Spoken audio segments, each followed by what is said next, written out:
production-level environment.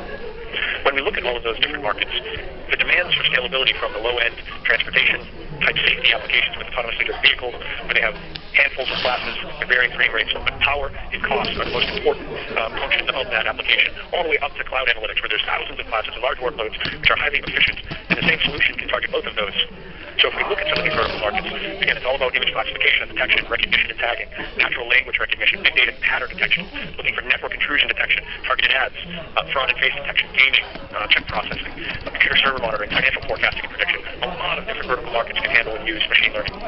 One of the more popular forms of machine learning is convolutional neural networking, which really the neural network is a network of interconnected neurons that are modeled exactly after the biological brain operates. So these neurons are arranged in layers. Each layer can have many convolutional filters, with the bottom layers being convolutional, and the top layers are what we call fully connected.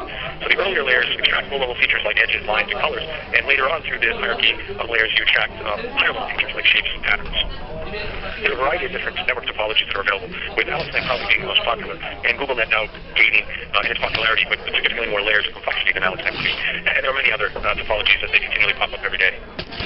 So the ImageNet dataset is one that's used quite a few people for quite a few things. ImageNet has actually become a yearly competition since 2010, where they run this large-scale visual recognition challenge, where they'll use over 1 million images for training and then 50,000 images for validation, hundreds of thousands of images for testing, and they're trying to classify over thousands of image classes.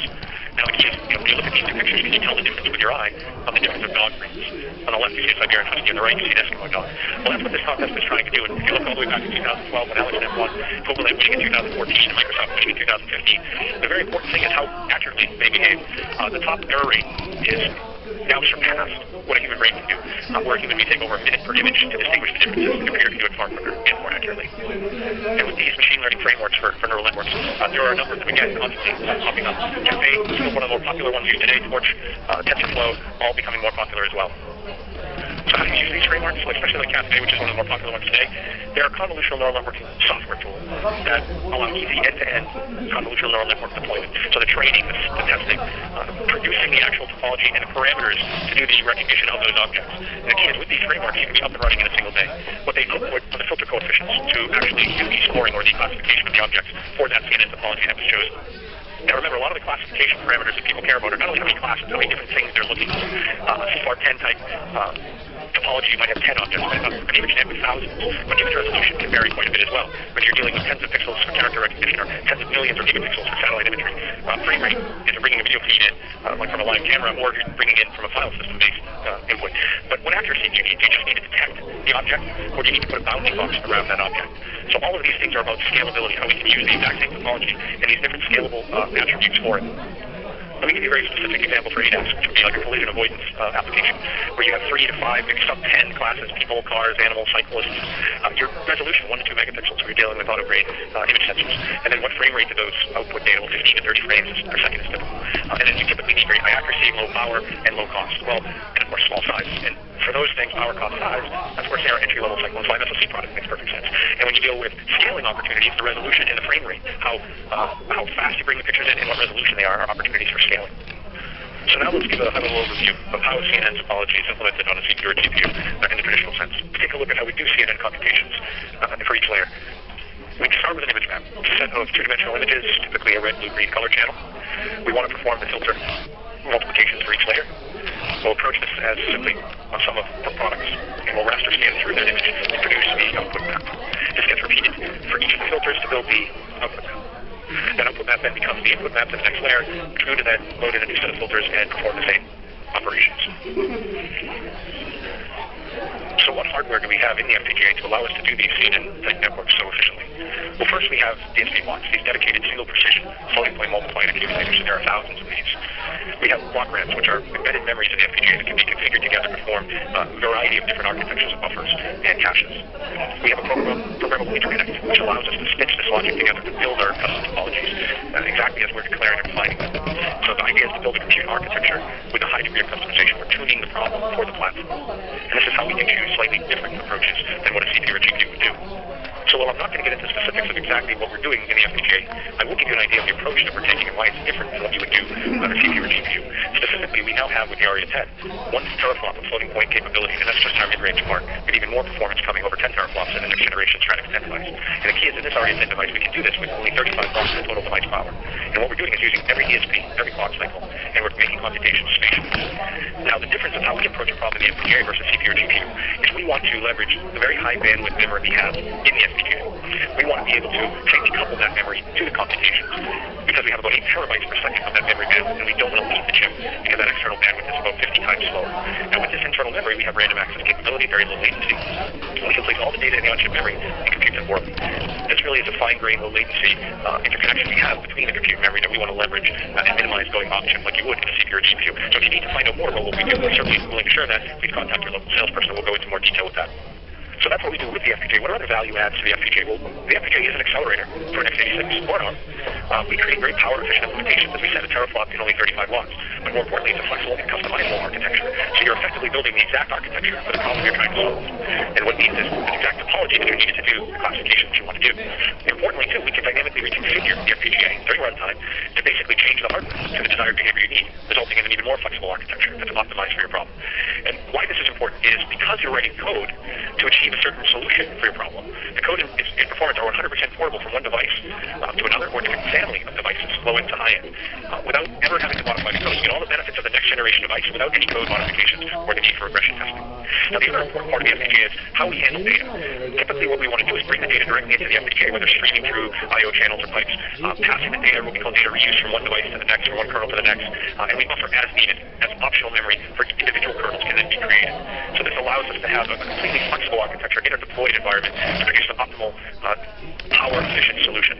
And this allows for scalable and flexible topologies that are not locked into any single hardware implementation.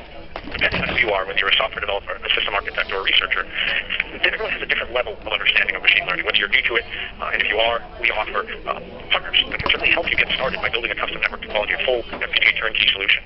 But if you have experience in machine learning, need to own your implementation, modify it slightly, we provide a turnkey IP, an AlexNet IP, that allows you to see how to do scoring on the FPGA and build those optimized topologies, use that as a starting point or modify it. And the reason this is important is because there's really two paths to high performance for machine learning. The one is what we've done here, which is to accelerate the computation, where we built an optimized implementation of AlexNet on the FPGA, where we optimize the math for that. That's what we focused on. That's what people like Microsoft are focused on. But there's another path, which is tuning the problem to this platform, and this is what our partner focus has been, like Iambra, where we're simplifying the network topology, reducing the precision using fixed point, creating more local neuron structures, but also integrating the training and the classification into the same process. And the key is when we do both of these things, they're not mutually exclusive. By combining them, the benefits are combinatorial. Now, what we've produced is an AlexNet CNN topology IP for scoring. So what you have to do is you have to choose your framework. Typically, people choose things like Café or Torch, and then you choose the network. So in this case, let's say we're going to use AlexNet, and you need to train that network. So you start with the data set, and you use that data set to train for the objects that you want to detect, and then to do that training. What you get out of it is a set of parameters that can be fed into our IP in the FPGA as a scoring device. And we can use that to do the actual classification in a real product out in the field. Now, based on that, you might want to improve your feedback path to improve your trained network to get better efficiency. And again, that's a feedback loop that's done offline. If we want to walk through a flow like our partners Iambra use, which is slightly different, in this case they have a set of software called neural pathways, and that particular software actually integrates the network and the training all together. So with your data set, you choose the objects you want to train for, and it builds a neural network architecture on the FPGA to do that detection. And this takes minutes to hours versus weeks to months. This is very fast. We did it real time at Supercomputer in 2015 to show how this was done. But what you get out of their software is that optimized topology and the parameters to detect the objects that you've chosen. That topology is implemented using the reference design IP that we produce for AlexNet, so they know how to build an optimized topology in the FPGA. But that's their neural synapse. What you actually get is that piece of code in the FPGA running the scoring, and it is built using OpenCL in the FPGA fabric. Now, we have a demo available of our scoring application of the AlexNet IP running, showing exactly the performance we're achieving, just under 600 images per second with fully connected layers, in the 30 watt power envelope. This is available if you need to see it. Please contact your local salesperson. We'll definitely make it available to you, as well as the IP. And when we look at the performance capability of the AlexNet IP, written in OpenCL on the ARIA 10 FPGA, different performances are really because there's different levels of optimization we can do. Today, where we stand is doing full-blown AlexNet, full-size images with 32-bit floating point precision at about 275 megahertz in the FPGA, with just under 600 images per second, about 575 images per second. But that only takes 31 watts, which is just around 19 images per second per watt. But we know there are further optimizations that we can do to that implementation if we so choose. We know that 300 258 megahertz would be the optimal frequency we can run on that FPGA doing this application. So that's about 800 images per second with a minor power increase of 37 watts on the board. But again, there's other optimizations people are making, like reducing the precision down to say 16-bit floating point precision, which would give us about another 50% or more improvement in performance. And that would be at about 1200 images per second and actually taking less power in the FPGA, about 36 watts. So if you look at that, it's about 33.3 images per second per watt. But it's also a very scalable solution. So we can have two RE10s doing the same scoring application with 2400 images per second and about 75 watts of board power.